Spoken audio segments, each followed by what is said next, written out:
Et les deux capitaines de cette rencontre sont des défenseurs. Vous avez reconnu Patrick Colletter, le capitaine des Girondins, et Franck Sylvestre, celui d'Auxerre. Il faisait frais hier soir. Il y avait du monde pour soutenir la GIA. Giroud est dans son banc. Et la première action avec Rabat Rivoni qui a donné sur la gauche à Saïb. Superbe talonnade. Un centre de Le Paul au premier poteau. Lasland. Première occasion de cette partie. Et beaucoup de vivacité, du rythme, une qualité de jeu en ce début de rencontre au Serrois. Dégagement Baudard, Papin astucieux en retrait pour Mikou à 20 mètres qui tente sa chance et c'est dedans. Première occasion, premier tir, premier but, 100% de réussite pour Yohan Mikou. C'est dur, Guy. C'est dur, mais c'est bien joué. Mikou est un des grands espoirs français. Il était d'ailleurs dans l'équipe demi-finaliste du championnat d'Europe Espoir. Je pense qu'on va le revoir ces prochains temps. C'est dur parce que vous aviez perdu 3 jours après la Coupe d'Europe face à Bastia. Et là, peut-être que vous devez gamberger un peu sur le banc de touche. On avait décidé de ne pas gamberger parce qu'on avait aussi perdu le match d'avant contre Metz. Alors si on commence à gamberger, là, ça peut s'enchaîner. Et heureusement, ça n'a pas duré trop longtemps. Effectivement, ce but était à la 7e. Nous voici à la 13e avec Le Paul qui s'infiltre et qui tient debout. Lasland en retrait. Taribo West, ce sera un corner. Et pour être certain qu'il y a bien corner, et bien le ralenti proposé par François Lano.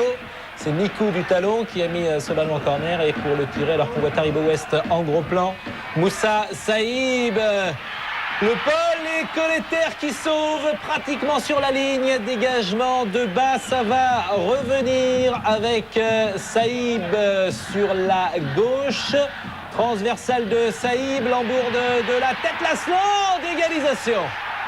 Égalisation à la 13e minute. Et superbe but. Après une première occasion très nette de Le Paul. La malchance de Lambourde et Lasland qui marque là son 5e but de la saison à l'affût.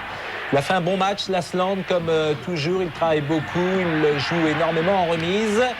Milieu de la première mi-temps, un tacle régulier de Colletter. Que dit l'arbitre? Il siffle pénalty et c'est une surprise car il n'y avait absolument pas pénalty comme témoignent ces images. Le tacle est tout à fait normal de Patrick Colletter. Néanmoins, la sanction est tombée. C'est Lilian Lasland qui va s'élancer et qui manque le pénalty. Oui, on ne marque pas les pénaltys quand ils ne sont pas certains. C'était la consigne que vous aviez passée, j'en suis certain, depuis le banc de touche. Vous lui avez dit à Lilian, faut tirer sur le poteau. Le match précédent, on avait eu deux actions pouvant nous donner un pénalty qui n'en avait pas donné. Bon, c'est ça le football sur une saison. Un but partout, Jean-Michel, une bonne première mi-temps? Oui, excellente. Et puis en plus, physiquement, des Auxerrois très présents, comme ici, justement, où Marley a eu un contre favorable. Et là, c'était peut-être le mauvais pied de Fabrice Le Paul pour son essai, Guy. Le moins bon. Le moins bon, oui. Vous avez raison. Vous a étonné cette fraîcheur auxerroise, Jean-Michel? Ah oui, absolument. Je pense qu'il y a...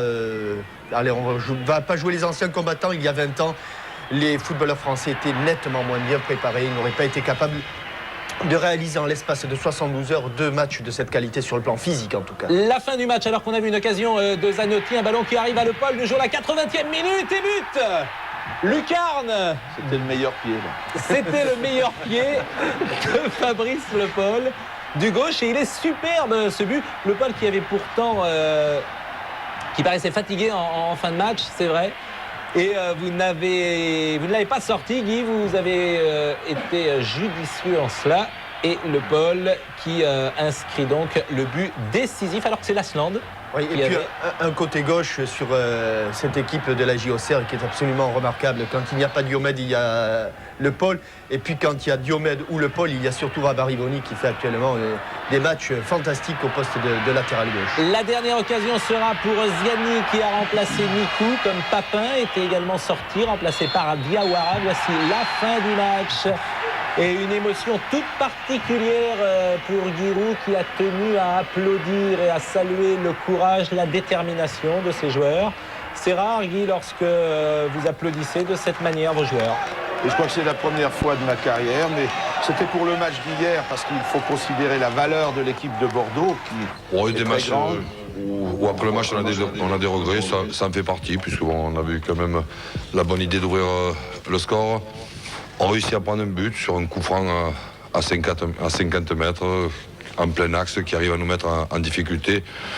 C'est dommage, mais bon, il faut féliciter cet adversaire-là qui, malgré le match de mercredi, arrive encore à gagner ce soir. Et donc, on leur tire un grand coup de chapeau et on les félicite aussi pour tout le parcours qu'ils font en Coupe d'Europe et en championnat depuis maintenant 1 an et demi.